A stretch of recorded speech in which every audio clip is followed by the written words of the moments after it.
Fair के online platform में आप सबका स्वागत है। आज हम चर्चा करेंगे छत्तीसगढ़ के इतिहास पर। कल के वीडियो में हमने छत्तीसगढ़ के इतिहास के सामान्य परिचय पर चर्चा कर लिया कि हम छत्तीसगढ़ को किस प्रकार पढ़ेंगे, कहाँ से पढ़ेंगे और किस तरह विस्तृत अध्ययन करेंगे। और हमने कल छत्तीसगढ़ के इतिहास पर पूरा पाषाण काल को शुरुआत किया था। पूरा पाषाण काल पर हमने पूरा पाषाण काल के परिभाषा देख ली, पूरा काल पाषाण काल की विशेषताओं पर चर्चा कर लिया, छत्तीसगढ़ में पूरा पाषाण काल के स्थलों पर चर्चा कर लिया और उसमें महत्वपूर्ण स्थल सिंघनपुर की गुफा पर हम चर्चा कर रहे थे। तो इसी श्रृंखला को आगे बढ़ाते हैं और कुछ बातों पर चर्चा करते हैं सिंघनपुर गुफा के संबंध में। तो देखते हैं सिंघनपुर गुफा से संबंधित कुछ और विशेष तथ्य। तो हमें याद रखना है मनोरंजन घोष को। एक व्यक्ति है मनोरंजन घोष। किसको? मनोरंजन घोष को बिल्कुल याद रखना है। एक व्यक्ति है मनोरंजन घोष के अनुसार। किसके अनुसार? मनोरंजन घोष के अनुसार सिंघनपुर की गुफा से। किस गुफा से? सिंघनपुर की गुफा से। याद रखना है किस गुफा से? सिंघनपुर की गुफा से 5 हस्तचलित, कितने? 5 हस्तचलित कुल्हाड़ी प्राप्त हुए हैं। तो मनोरंजन घोष के अनुसार क्या है? बातें हैं कि हमें ये याद रखना है मनोरंजन घोष के अनुसार कि सिंघनपुर की गुफा से 5 हस्तचलित क्या प्राप्त हुए हैं? कुल्हाड़ी प्राप्त हुए हैं। उसके बाद हमको ये याद रखना है कि सिंघनपुर की गुफा, कौन सी गुफा? सिंघनपुर की गुफा।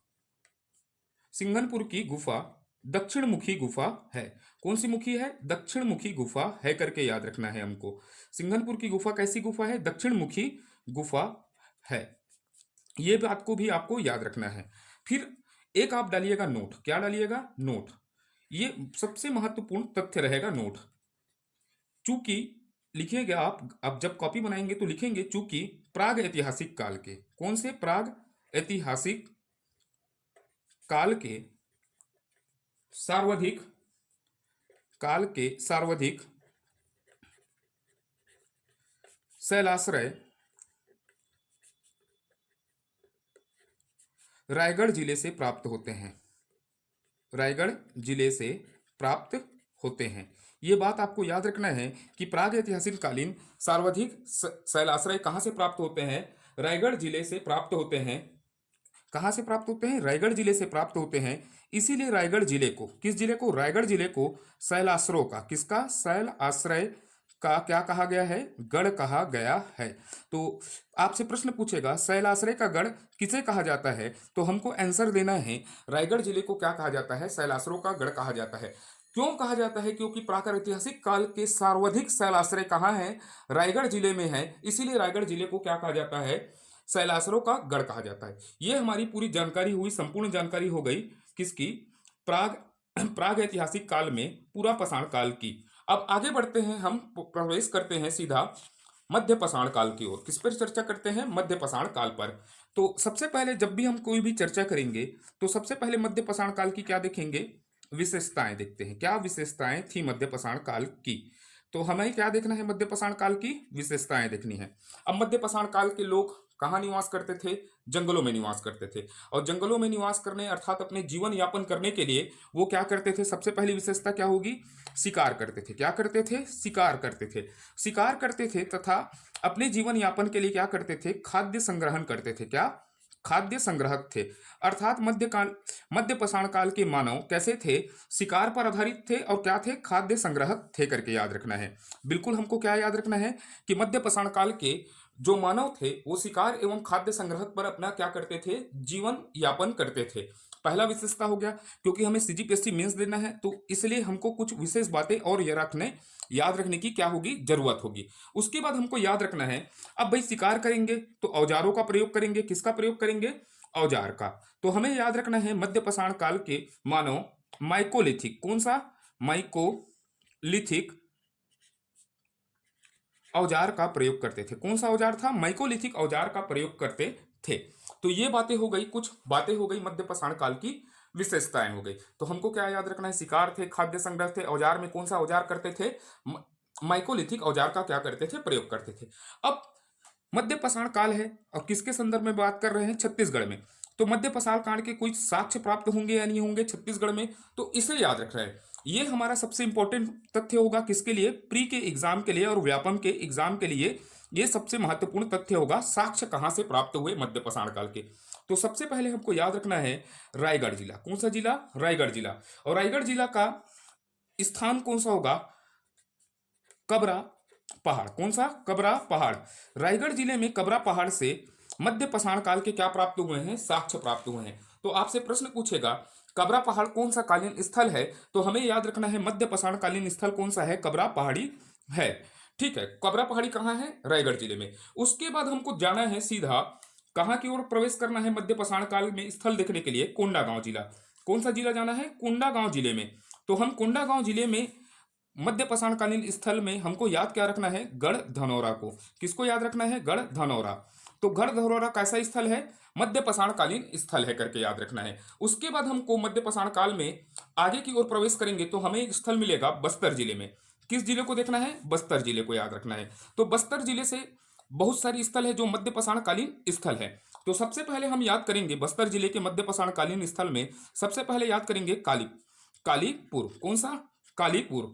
पहला स्थल कौन सा होगा मध्य पाषाण काल में? कालीपुर होगा, जो बस्तर जिले में है। उसके बाद याद रखना है बस्तर जिले में कालीपुर के बाद याद रखना है राजपुर। किसको याद रखना है हमको? राजपुर। राजपुर के बाद हमको याद रखना है गढ़चंदेला। क्या याद रखना है? गढ़चंदेला। तो गढ़चंदेला कैसा स्थल है? मध्य पाषाणकालीन स्थल है। कैसा? मध्य पाषाणकालीन स्थल है। गढ़चंदेला के बाद आप याद रखने का प्रयास करेंगे भातेवाड़ा। किसको याद रखेंगे? भातेवाड़ा। और भातेवाड़ा कौन सा जिला में है करके याद रखना है? बस्तर जिले में।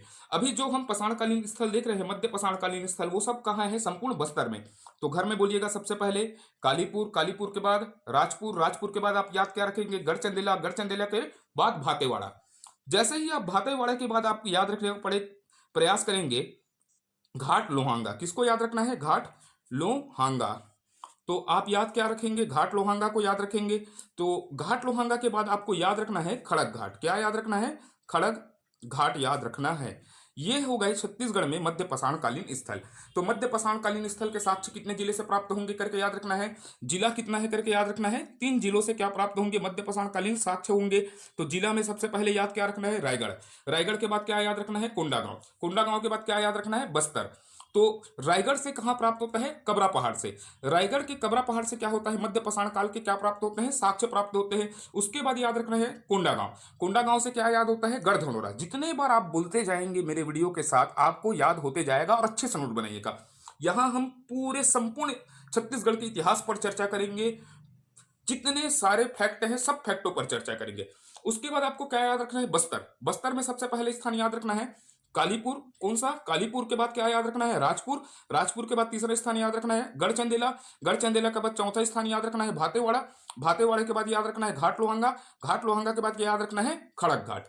ये हो गए हमारे मध्य पाषाणकालीन के स्थल के साक्ष्य जो छत्तीसगढ़ से हमें प्राप्त होते हैं। अब इसमें सबसे महत्वपूर्ण स्थल कौन सा? महत्वपूर्ण स्थल कौन सा है?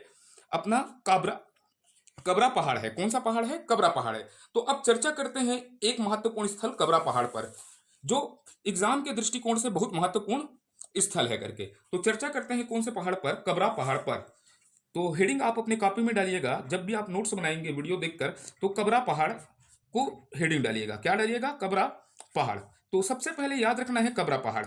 ये कबरा पहाड़ कैसा स्थल है? मध्य पाषाणकालीन स्थल है। कैसा? मध्य पाषाणकालीन स्थल है करके याद रखना है। तो सबसे पहले आपको मन में क्या बसाना है कि कबरा पहाड़ कैसा स्थल है? मध्य पाषाणकालीन स्थल है। अब मध्य पाषाणकालीन स्थल है तो कबरा पहाड़ की स्थिति देखते हैं। क्या देखते हैं? स्थिति, अर्थात किस जिले में है। तो हमने अभी पढ़ा है कबरा पहाड़ कौन से जिले में है? रायगढ़ जिले में है। क्योंकि ये मेंस में 2 नंबर या 4 नंबर की प्रश्न बनने की संभावना रहेगी। कबरा पहाड़ पर क्या कीजिए? विवेचना कीजिए। कौन से? कबरा पहाड़ पर विवेचना कीजिए। तो सबसे पहले हम याद किया कि ये इसका जिला और कैसा स्थल है? मध्य पाषाणकालीन स्थल है करके। उसके बाद याद करना है इसके क्या होते हैं? शोधकर्ता। क्या याद रखना है? शोधकर्ता कौन थे? इस कबरा पहाड़ के शोधकर्ता कौन थे करके याद रखना है। अमरनाथ दत्त हैं। कौन है? अमरनाथ दत्त महोदय इस कबरा पहाड़ का क्या किया था? शोध का कार्य किया था करके याद रखना है। उसके बाद हमको याद रखने का प्रयास करना है इस कबरा पहाड़ से क्या प्राप्त होते हैं? औजार प्राप्त होते हैं। क्या प्राप्त होते हैं? औजार प्राप्त होंगे। किस काल के? मध्य पाषाण काल के औजार प्राप्त होंगे, उसको भी याद रखना है। तो कबरा पहाड़ से किस प्रकार के औजार प्राप्त होते हैं देखते हैं। सबसे पहले होगा लंबे फलकदार। लंबे फलकदार, आप अच्छे से लिखिएगा, थोड़ा राइटिंग इशू है मेरा। लंबे फलकदार औजार। कौन सा? लंबे फलकदार फलक वाले औजार, कौन से लंबे फलक वाले औजार प्राप्त होंगे? तो बिल्कुल आप लिखिएगा अपने नोट्स में, कौन से औजार प्राप्त होंगे? लंबे फलक वाले औजार प्राप्त होंगे। फिर इसी पहाड़ से, कबरा पहाड़ से क्या प्राप्त होगा? अर्ध चंद्रमाकार क्या प्राप्त होंगे? औजार प्राप्त होंगे। अर्ध चंद्रमा कार क्या प्राप्त होंगे? औजार प्राप्त होंगे, पाषाण औजार प्राप्त होंगे। उसके बाद हमको याद रखने का क्या प्रयास करना है, यहां से क्या प्राप्त होगा? लघु पाषाण क्या होगा? औजार प्राप्त होगा। कौन सा औजार? लघु पाषाण औजार प्राप्त होगा कबरा पहाड़ से। ये 3 प्रकार के औजार प्राप्त होंगे कबरा पहाड़ से। तो हमने क्या पढ़ा? कबरा पहाड़ क्या है? मध्य पाषाण कालीन स्थल है। जिला कौन सा है? रायगढ़ है। शोधकर्ता कौन है? अमरनाथ दत्त है। तो औजार क्या क्या प्राप्त हुए? 3 प्रकार के औजार प्राप्त हुए। अब भाई ये है, तो कबरा पहाड़ के अंतर्गत याद रखेंगे। उसके बाद क्या याद रखना है अपने को? अंतर्गत, इस पहाड़ के अंतर्गत क्या चीज प्राप्त हुआ? तो अंतर्गत में और याद रखने का प्रयास करना है। यहां से क्या प्राप्त हुए हैं? शैल चित्र प्राप्त हुए हैं। क्या प्राप्त हुए हैं? शैल चित्र। क्योंकि हमने शुरू में क्या किया था? प्राग ऐतिहासिक काल की विशेषताओं पर क्या किया था? चर्चा किया था कि प्राग ऐतिहासिक काल के मानव कहाँ निवास करते थे? शैलाश्रों में निवास करते थे। और शैलाश्रों में विभिन्न रंगों के माध्यम से क्या बनाते थे? चित्रकला करते थे, जो उसकी कला प्रियता के होने को क्या करता है? इंगित करता है। तो ये क्या करेंगे? यहाँ के इस समय के मानव क्या बनाएंगे? शैल चित्र बनाएंगे। तो अब शैल चित्र बनाएंगे, तो शैल चित्र का क्या होगा? रंग होगा या नहीं होगा? बताइएगा। तो रंगों के माध्यम से बनाए होंगे शैल चित्रों का। तो शैल चित्र का रंग क्या है? लाल, लाल रंग है। कौन सा रंग? लाल या गेरुआ रंग। तो बिल्कुल याद रखेगा, कबरा पहाड़ के शैल चित्रों का रंग कैसा है? लाल और गेरुआ है। अब भाई शैल चित्र बनाए होंगे, तो शैल चित्र में कुछ ना कुछ आकृतियां होंगी। तो बिल्कुल याद रखना है, शैल चित्र में हमको याद रखने का प्रयास करना है। 3 आकृतियां होंगी। एक किसका होगा? मानव की आकृति। उसके बाद दूसरा आकृति मिलेगा वन्य जीव की आकृति। किसका? वन्य जीव की आकृति मिलेगी। यहाँ कौन सा जीव? वन्य जीव की आकृति मिलेगा। उसके बाद यहां मिलेगा सरीसृप। क्या मिलेगा? सरीसृप की आकृति प्राप्त होंगी। तो कबरा पहाड़ के अंतर्गत शैल चित्र का रंग क्या है करके प्रश्न पूछेगा, तो लाल या गेरुआ है। यहां से कितने प्रकार की आकृति प्राप्त होंगी? 3 प्रकार की आकृति प्राप्त होंगी। पहला क्या होगा? मानव की आकृति। तो मानव की आकृति में याद रखना है पंक्तिबद्ध। क्या याद रखना है? पंक्तिबद्ध मानव समूह। कैसा समूह? पंक्तिबद्ध मानव समूह का आकृति बना है यहाँ के शैल चित्रों में। तो मानव कैसा है? पंक्तिबद्ध मानव का समूह प्रदर्शित होता है कबरा पहाड़ के शैल चित्रों से। उसके बाद आपको याद रखना है वन्य जीव में। वन्य जीव में सांभर के शैल चित्र प्राप्त होंगे। इस शैल चित्र में सांभर के समान जीव प्रतीत होता है, तो सांभर प्राप्त होंगे शैल चित्रों में। सांभर इडली डोसा सांभर वाला नहीं है। उसके बाद यहाँ के शैल चित्रों में दिखेगा घड़ियाल। घड़ियाल के समान शैल चित्र बने हुए दिखेंगे। तो वन्य जीव में कितने वन्य जीव दिखेंगे आपको? 2 वन्य जीव दिखेंगे। पहला बोलिएगा घर में सांभर, सांभर के बाद क्या होगा? घड़ियाल। घड़ियाल के हो गया यहां। अब इसके बाद हम चर्चा करेंगे सरीसृप पर। किस पर चर्चा करेंगे? सरीसृप पर चर्चा करेंगे। और सरीसृप पर चर्चा करेंगे तो सरीसृप में याद रखना है छिपकली। छिपकली, तो छिपकली याद रखिएगा, ठीक है? या छिपकली लिख लीजिएगा, आप जो भी लिखेंगे। तो बिल्कुल याद रखिएगा, सरीसृप में क्या प्राप्त होगा? छिपकली प्राप्त होगा। क्या प्राप्त होगा? छिपकली प्राप्त होगा। उसके बाद आपको एक विशेष डालना है। क्या डालना है? यहां विशेष करके याद रखना है। इस पॉइंट को भूलना नहीं है। क्या याद रखना है विशेष में? सार्वधिक शैल चित्र। क्या? सार्वधिक, सार्वधिक शैल चित्र, शैल चित्र कबरा पहाड़ से प्राप्त हुए। किस पहाड़ से? कबरा, कबरा पहाड़ से प्राप्त हुए हैं।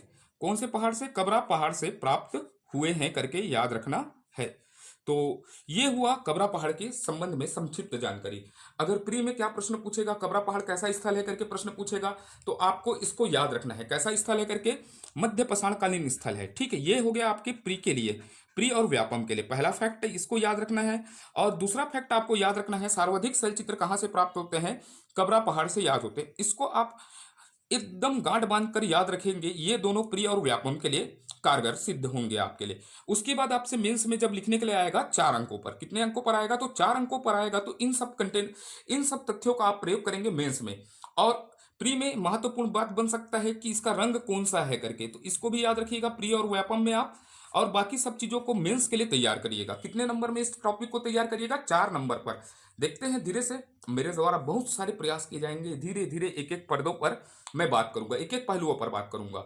अभी चर्चा करते हैं किस पर? कबरा पहाड़ पर। फिर समय आने पर आपको कम्युनिटी से इसकी जानकारी मिल जाएगी कि हम, मेरे द्वारा क्या क्या चीजें और चालू की जाएगी। छात्र हित पर बहुत सारी चीजें हैं मेरे दिमाग में, उस पर बात पर चर्चा करेंगे। पहले हम इस पर चर्चा करते हैं, कबरा पहाड़ खत्म हो गया। अब चलते हैं आगे की ओर। आगे की ओर चलते हैं तो हमने क्या देख लिया, मध्य पाषाण काल। मध्य पाषाण काल के बाद हमको चर्चा क्या करना था, उत्तर पाषाण काल पर चर्चा करना था। किस पाषाण काल पर? फिर हम प्रवेश करेंगे उत्तर। तो बिल्कुल याद रखिएगा, आप हेडिंग क्या डालेंगे कॉपी में, उत्तर पाषाण काल। कौन सा? उत्तर पाषाण काल पर हम चर्चा करेंगे। तो अगला हेडिंग रहेगा उत्तर पाषाण काल। पूरा विस्तृत चर्चा करेंगे उत्तर पाषाण काल पर। तो हमको सबसे पहले कभी भी चीज को जानना है तो उत्तर पाषाण काल की क्या देखते हैं, विशेषताएं देखते हैं।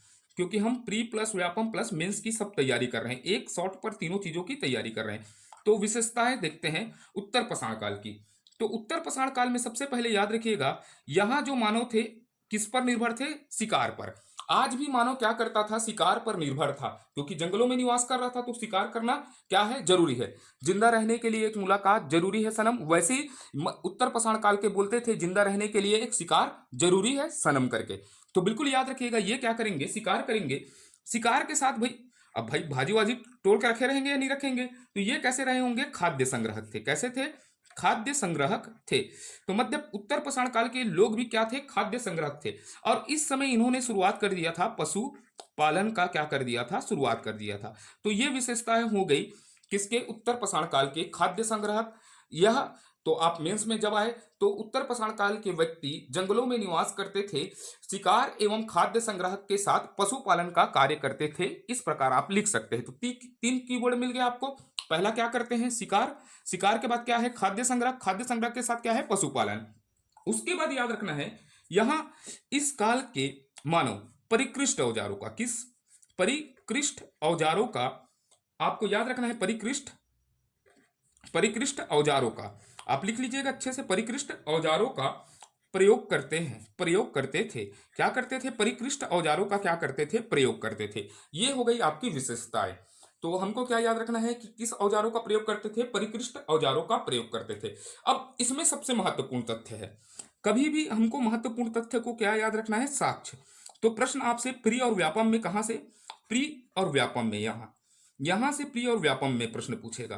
किस प्रकार पूछेगा कि उत्तर पाषाण कालीन स्थल निम्न में से कौन से हैं। तो हमको उत्तर पाषाण कालीन स्थल में 3 स्थलों को याद रखना है। कितने स्थल को याद रखना है, छत्तीसगढ़ में 3 स्थल को याद रखने का प्रयास करना है। तो 3 स्थल के नाम देखते हैं। सबसे पहले पहला हो जाएगा जीपीएम।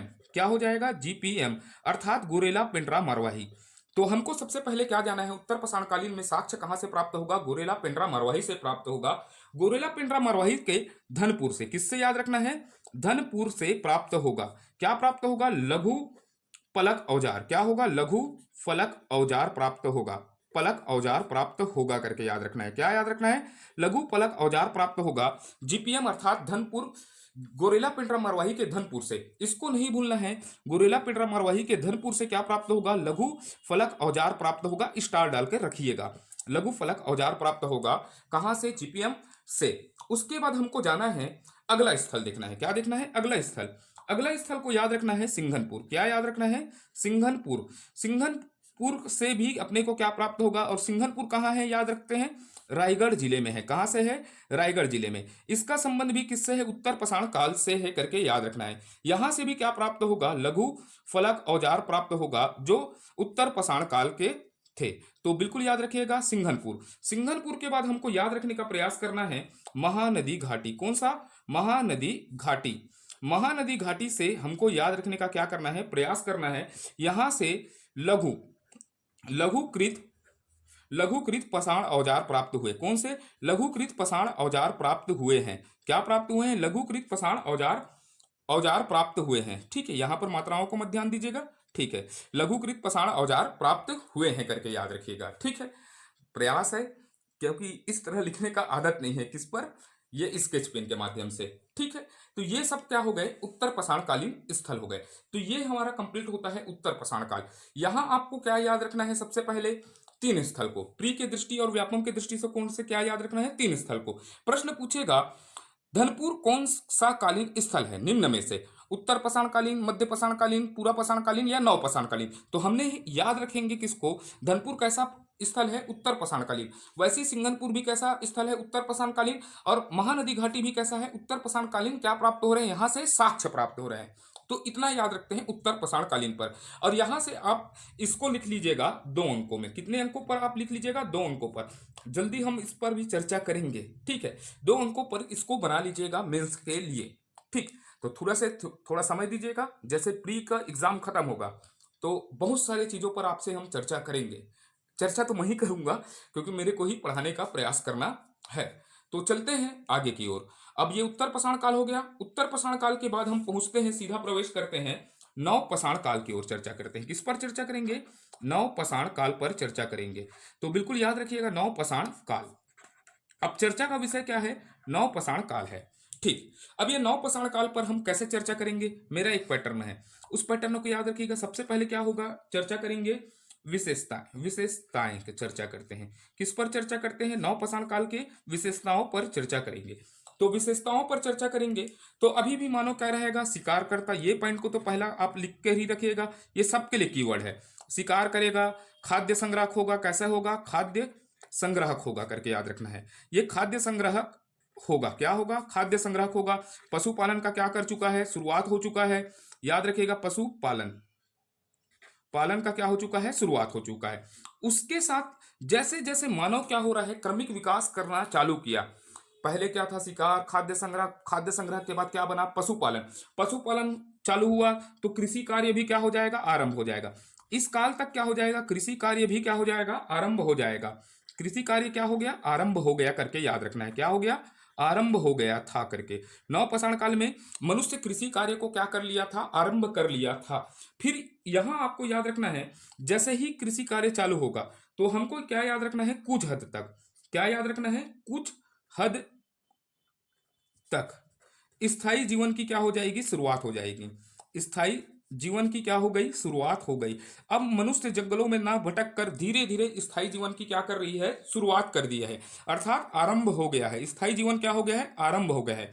अब मनुष्य धीरे धीरे बंदर से कहां तक पहुंचेगा? रणवीर कपूर एनिमल तक पहुंचने का प्रयास करेगा। तो स्थायी जीवन क्या हो चुका है? प्रारंभ हो चुका है।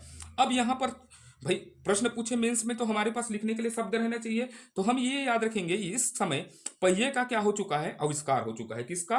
पहिए का आविष्कार हो चुका था। किसका आविष्कार हो चुका था? पहिए के आविष्कार से मिट्टी के बर्तन बनाना क्या हो चुका थे? संभव हो गए थे। अर्थात यहां से पहिए का आविष्कार हुआ। पहिए के आविष्कार से क्या हो गया? मिट्टी के बर्तन बनने क्या हो गए थे? संभव हो गए थे। बनना क्या हो गया था? संभव हो गया था करके याद रखना है। संभव हो गया था। क्या? मिट्टी के बर्तन बनना संभव हो गया था। ये थोड़ा सा मेंस के दृष्टिकोण से जब बड़े प्रश्नों को पूछे तो आपके लिए लिखने के लिए ये शब्द रहने चाहिए। तो ये हो गया विशेष। क्या हो गया? विशेषताएं। उसके बाद हमको याद क्या रखना है? साक्ष्य को। किसको याद रखना है? साक्ष्य को याद रखने का प्रयास करना है। किसको? साक्ष्य को। ये हमारे लिए इंपॉर्टेंट है प्री और किसमें? व्यापम में। जब हम प्री में देखेंगे तो कहां से प्रश्न बनेगा? साक्ष्यों से। तो साक्ष्यों को याद रखने का प्रयास करना है। तो साक्ष्यों के लिए हमको ट्रेस करना है। सबसे पहले दिमाग में याद रखना है बालोद। किसको याद रखना है? बालोद जिला। तो बिल्कुल याद रखिएगा, बालोद जिला से हमें नवपाषाण काल के क्या प्राप्त होंगे? साक्ष्य प्राप्त होंगे। तो बालोद जिला में प्रवेश करते हैं तो यहां हमको कितने स्थल याद रखने हैं? 2 स्थल। मन में बोलिएगा, बालोद में कितने स्थल याद रखने हैं? 2 स्थल याद रखने हैं। तो पहला स्थल क्या होगा? अर्जुनी। क्या हो जाएगा? अर्जुनी होगा। कौन सा होगा? अर्जुनी हो जाएगा। पहला स्थल कौन सा हो जाएगा? अर्जुनी। उसके बाद याद रखना है चितवा डोंगरी। किसको? चितवा डोंगरी को याद रखना है। भाई पहले ये राजनांदगांव में था, अब कहां आता है? बालोद में आता है चितवा डोंगरी। मैं देख के आया हूं ना, एक काम कहा था, है नहीं? तब बिल्कुल याद रखो, ये निपोरवा चितवा डोंगरी है। कहाँ है? बालोद में। और कैसा स्थल है कहीं याद रखना है? नवपाषाण कालीन स्थल है, ठीक है। ओकर बाद हमला याद रखे के प्रयास करना है। ओ दे फिर निकल के मूल छत्तीसगढ़ी हमार बानी हमार बोर्ड में करेंट अफेयर पढ़ा रहे हो छत्तीसगढ़ी में। थोड़ा सा लास्ट में छत्तीसगढ़ी में गोठिया ले लेता हूँ, है नहीं? तो ओकर बाद का याद रखना है? रायगढ़ ला। काला याद रखना है? रायगढ़ को। हाँ ठीक है भाई, हिंदी में बोल देता हूँ, रायगढ़ को। किसको याद रखना है? रायगढ़ को।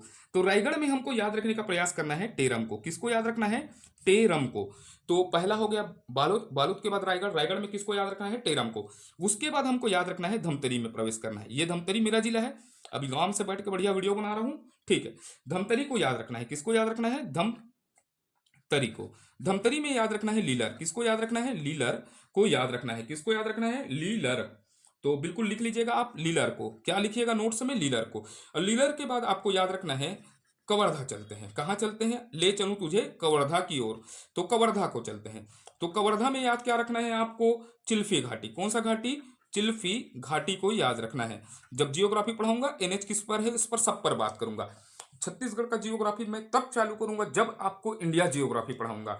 जब आप इंडिया जियोग्राफी में मन जाएंगे तो छत्तीसगढ़ का जियोग्राफी आपके लिए आसान रहेंगे। बस आपको क्या याद करना पड़ेगा? स्थल। आप देखिएगा इंडियन जियोग्राफी में मैं कोपेन क्लासिफिकेशन से लेकर कोबर के भूसंनति सिद्धांत से लेकर प्लेट टेक्टोनिक सिद्धांत तक की बातें करूंगा। पहाड़ कैसे बनते हैं, क्या बनते हैं, वो सब आगे की बातें हैं। लेकिन हमको अभी क्या याद रखना है? नवपाषाण काल में। नवपाषाण काल में पहले कितना स्थल देखिए, बोलोगे घर में बोलने का आदत डालिएगा।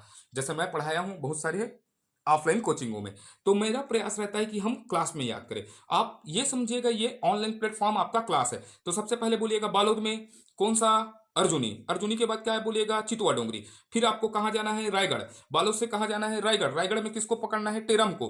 फिर धमतरी। धमतरी में किसको देखना है? लीलर को। और उसके बाद कहाँ जाना है? कवर्धा। कवर्धा में क्या देखना है? चिल्फी घाटी। अब ये सब कैसे स्थल है?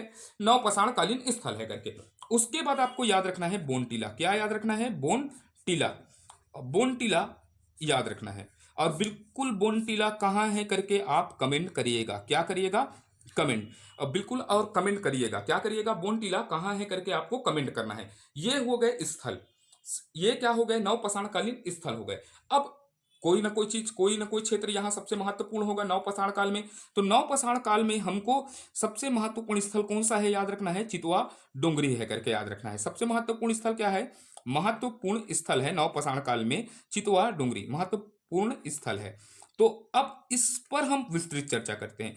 जहां जो स्थल सबसे महत्वपूर्ण रखेगा उस पर पूरा क्या करेंगे? विस्तृत चर्चा करते हैं। तो चितवा डोंगरी से बहुत सारे प्रश्न बने हैं प्रीवियस ईयरों में, उस पर चर्चा करते हैं चितवा डोंगरी पर। तो चलते हैं अगले टॉपिक पर। चितवा डोंगरी ये कैसा स्थल है? नवपाषाण कालीन स्थल है। तो हेडिंग आप अपने कॉपी में डालिएगा चितवा डोंगरी। कौन सा डोंगरी डालिएगा? चितवा डोंगरी को डालिएगा। हाँ, तो डाल डले होंगे आप लोग? ठीक। हाँ, एकदम जल्दी डालूंगा। ठीक है, चितवा डोंगरी। कौन सा डोंगरी डालू? चितवा डोंगरी। और चितवा डोंगरी कहाँ है कहीं की याद है? नहीं, बालोद में है कहीं के। चितवा रथे एकर कानेला डोंगरी का कही दिस, चितवा डोंगरी कही दिस। जैसे बगवा रथे बाग ए का हो गए? बाग डोंगरी हो गए। तो यहू का है? चितवा रही त्रिस हुई तो चितवा डोंगरी हो गए। का हो गए? चितवा डोंगरी। तो चितवा डोंगरी कौन से जिला में है? बालोद में है करके। तो भाई स्थिति क्या होगा? बालोद होगा। अब यहां से भाई चितवा डोंगरी का मेंस पे पूछेगा। यहां से मेंस में कैसे प्रश्न पूछेगा? चितवा डोंगरी पर विवेचना कीजिए 4 अंकों पर। कितने अंकों पर तैयार करके रखना है अपने को? 4 अंकों पर। ठीक है, पहले हम अभी पूरे तथ्यों को जानते हैं, फिर कुछ प्रश्नों पर चलेंगे आगे। तो जानकारी याद रखना है। ये जानकारी क्या देता है? सबसे पहले चितवा डोंगरी से जानकारी क्या प्राप्त होती है? नवपाषाण काल की जानकारी प्राप्त होती है। किसकी? नवपाषाण काल की जानकारी प्राप्त होती है करके याद रखना है। किसकी? नवपाषाण कालीन स्थल है करके याद रखना है चितवा डोंगरी। अब बार बार पूछो, 1000 बार पूछो वाला प्रश्न आता है यहां से।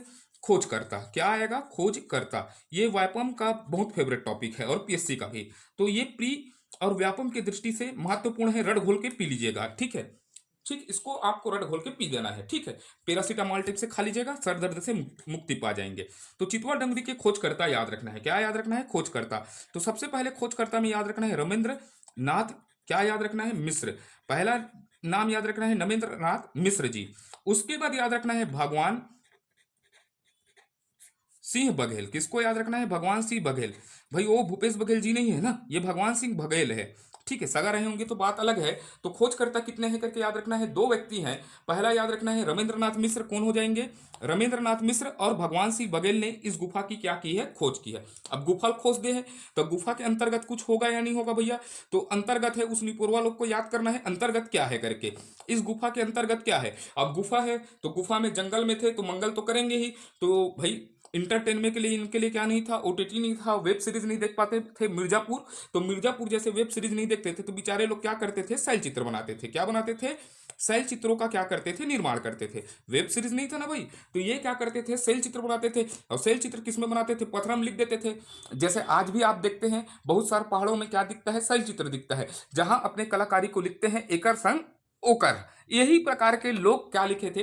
नवपाषाण काल के लोग लिखे थे, का बना दिए थे, उसको देखते हैं। तो भाई शैल चित्र है, तो शैल चित्रों की संख्या यहाँ है 27 शैल चित्र प्राप्त होंगे। कितने शैल चित्र हैं? 27 शैल चित्र। अब एक रंग लगना देख लेते हैं।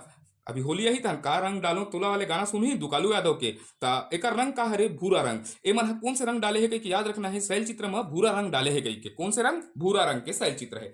अब भैया शैल चित्र बना है तो चित्र बना है तो इनमें क्या क्या प्राप्त हुआ, क्या क्या दिखा है करके याद रखना है। निपुरवा मन का बना के चले गए है, तो इन लोग बनाए हैं मानव, ठीक है, क्या बनाए पहले मानव। तो यहू मानव ना बहुत उटपुटांग किस्म का मानव है, खच्चर में बैठा हुआ, किसमें, खच्चर में बैठा हुआ करके याद रखना है, किसमें, खच्चर के ऊपर बैठा हुआ, ऊपर बैठा हुआ चीनी व्यक्ति याद रखना है। क्या याद रखना है, खच्चर पर बैठा हुआ चीनी व्यक्ति याद रखना है। तो मानव में क्या दिखेगा, खच्चर पर बैठा हुआ चीनी व्यक्ति। देखे बालक को लोग को भी संबंध ना भाई, नवपाषाण काल को लोग चीनी व्यक्ति टाइप से बना दिए थे, चीन के साथ संबंध था, ये लोग भी चाइना वाइना मोबाइल चलाते रहे होंगे। तो याद रखना है खच्चर में बैठा हुआ चीनी व्यक्ति है। अब चीनी लोग दिख गए, तो चीनी लोग दिख गए तो भैया याद रखना है किसको, ड्रैगन को। क्या रखना है, ड्रैगन की आकृति दिखेगी, क्या दिखेगी, ड्रैगन की आकृति यहां से दिखती है शैल चित्रों में। तो ये हुआ चितवा डोंगरी के संबंध में संक्षिप्त जानकारी, संक्षिप्त नहीं पूरा विस्तृत जानकारी है भैया, ठीक है। तो ये याद रखिएगा, ये हो गया हमारा चितवा डोंगरी खत्म। तो आज के लिए इतना ही वीडियो रखते हैं, क्या रखते हैं, आज के लिए इतना वीडियो रखते हैं। नेक्स्ट पार्ट में हम देखेंगे महापाषाण स्तंभ घेरे जो भी है और अन्य स्थल, जितने भी पाषाणकालीन स्थल हैं सब पर चर्चा करेंगे। मेरा मकसद है कि हम पूरे तथ्यों पर चर्चा करें जो एग्जाम के दृष्टिकोण से महत्वपूर्ण रखते हैं। तो आज के वीडियो में इतना ही रखते हैं। धन्यवाद, जय हिंद, जय भारत, जय छत्तीसगढ़। और बिल्कुल आपसे आग्रह है कि जैसे ये टॉपिक खत्म होगा तो हम क्या लेंगे, टेस्ट लेंगे, क्या लेंगे, टेस्ट लेंगे। टेस्ट लेंगे तो मेरे पास तो ऐसा संसाधन नहीं है, ऐप वाला संसाधन नहीं है भाई, बिल्कुल मैं टेलीग्राम में पेपर डाल दूंगा, ईमानदारी से आप टेस्ट को दिलाइएगा। ये टेस्ट में मैं कूट वाले भी प्रश्न दूंगा, प्रीवियस ईयर के भी क्वेश्चन दूंगा। मेरा एक पहल है, ये एक छोटा प्रयास है कि हम कुछ अच्छा कर पाए। मैं ज्यादा बड़ी बातें नहीं करूंगा, ये अभी शुरुआत है, जिस दिन कर लूंगा तब मैं बड़ी बातें करूंगा, है ना।